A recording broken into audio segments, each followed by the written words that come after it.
les rivières ne se croisent jamais au hasard.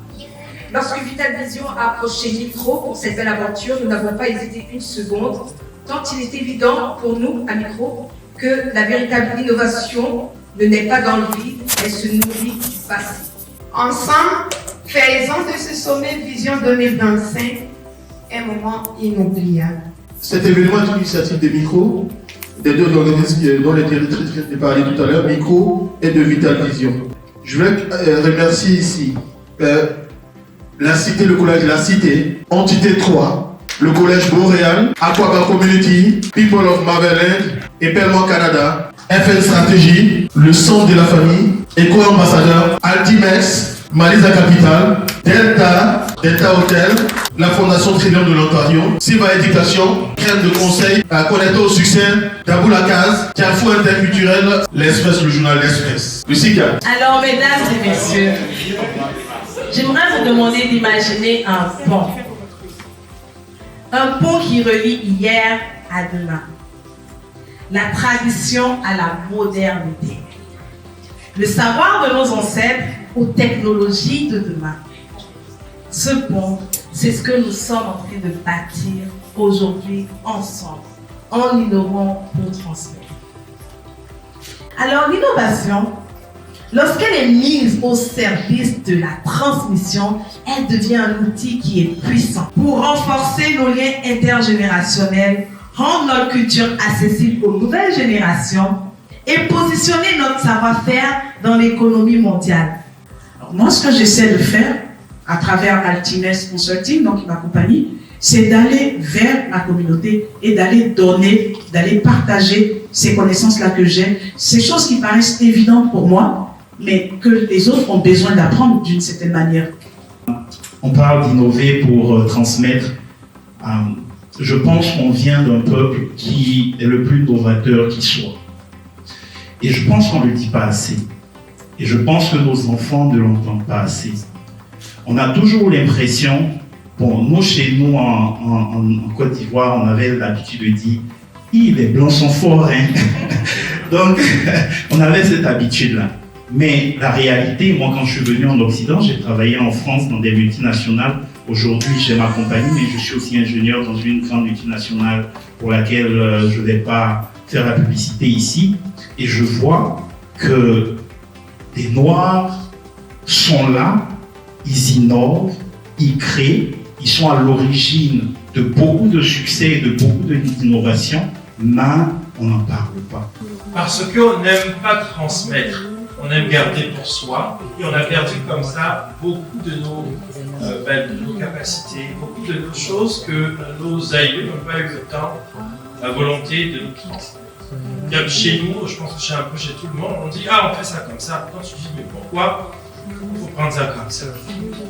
Ben, c'est compliqué de transmettre si on n'explique pas. Et justement, on peut utiliser nos traditions et nos origines culturelles pour encore appuyer sur cette expérience client en utilisant des éléments qui sont importants pour les clients en matière de tradition et d'usage pour encore plus améliorer son service au client. L'innovation pour moi, c'est d'être conscient, d'être très alerte au présent, voir plutôt que trop me projeter dans l'avenir, voir qu'est-ce qui marche au quotidien, qu'est-ce qui manque. Évidemment, comme vous le savez, le futur, c'est l'enfant du présent. J'essaie d'être conscient, d'être plus observateur et d'être curieux. J'ai été dans des salles où j'étais le seul noir. J'ai été dans des places où, quand on regarde ailleurs, c'est comme le point noir dans la salle. Et je ne pense pas que c'est parce que je suis plus méritant que d'autres. C'est juste parce que mon parcours m'a permis d'être là. Mais aujourd'hui, ces jeunes-là qui sont très forts en danse sur TikTok, hein, je ne dis pas qu'ils ne sont pas bons en danse sur TikTok, mais on devrait encourager des initiatives comme mon frère, en termes de codage, en termes de robotique, pour que cette transmission puisse maintenant aller de là où on peut danser, mais aussi on peut changer le monde au travers de tout ce qui est en train de se faire. Donc c'est juste ça.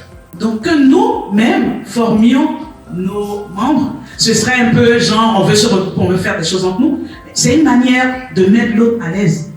C'est une manière que l'autre se retrouve parce que tu lui ressembles. Quand il va donner des cours avec les jeunes noirs, quand ils le voient, ils sont fiers. Parce que sinon, à part lui, qui il voit venir leur faire des choses comme ça.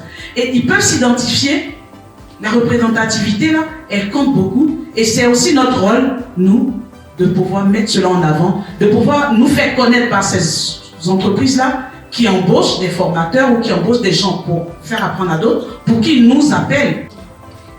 Donc je dirais peut-être que, comme Cheikh Anta Diop le disait, que ce soit la transmission, que ce soit l'innovation, que ce soit qui nous sommes, j'ai l'impression que le départ, c'est la langue. C'est la langue qui permet à la culture de façonner les traditions. Et ce sont ces traditions-là qui, aujourd'hui, sont le levier ou les fondamentaux de l'innovation. On va commencer, quand je vais dire Zirandan, vous allez répéter Sampek. Ok, donc, est-ce que vous pouvez faire cet exercice avec moi? Je vais dire Zirandan. Voilà. Alors, à vous de deviner maintenant, c'est Zirandan. Qu'est-ce que vous pensez que c'est d'îlot en pendant, donc de l'eau suspendue? C'est la noix de coco. Elle est en haut et c'est de l'eau suspendue. Alors, tout ça c'est en créole et après je traduis en français. Donc, petit bat mama. Le petit frappe la mère ou frappe sa mère. La grossesse? Non. Non. C'est une devinette, ça n'a rien à voir avec un enfant. Aucun enfant, aucune maman n'a été blessée. Alors, essayez d'imaginer un enfant qui tape sa mère. C'est une cloche. Puisque à l'intérieur, elle tape à l'extérieur. Alors, je ne sais pas si vous croyez au hasard ou à la fortune. Tout simplement à la vie. Je vais vous demander de choisir à la vie, parce que la vie est de choisir une carte au hasard. Je vais vous demander individuellement qui a une carte qui lui parle. Alors moi, ça me dit le soleil. Le soleil n'oublie jamais un village, même s'il est petit. Et aujourd'hui, j'avais particulièrement besoin d'un boost parce que j'avais la confiance très shaky. Et voilà. Le crabe. Si tu ne sais pas où tu vas, n'oublie jamais où tu viens. Un enfant. Et ça referme pas mal le thème même du sommet. Hein. On peut pas aller quelque part si on ne sait pas d'où on part en fait. Et c'est aussi pareil pour une formation. Comme formateur ou comme coach, si tu ne connais pas le niveau de compréhension, de connaissance des gens que tu vas former, ça peut bien aller. Hein. C'est intéressant. Ok, donc ce matin ou cet après-midi, mon objectif c'est de vous parler d'IA et du maintien de ce lien culturel ou de la pérennisation de nos traditions et de nos cultures. Dans le cas de l'intelligence artificielle, il n'y a pas que ChatGPT. Il n'y a pas que ça. Il y a beaucoup d'autres choses derrière qui peuvent permettre aujourd'hui à quelqu'un de pouvoir aller beaucoup plus loin dans ce qu'il est capable de faire. Pour moi, l'intelligence artificielle est l'un des outils les plus impressionnants que l'humanité aurait pu avoir. Bien entendu, tout ce qui parle de développement d'intelligence artificielle et d'implication, il y a du financement, donc il faut être en mesure de pouvoir avoir des mécanismes de financement ciblés pour permettre à l'implication dans le développement et la transmission culturelle via l'intelligence artificielle.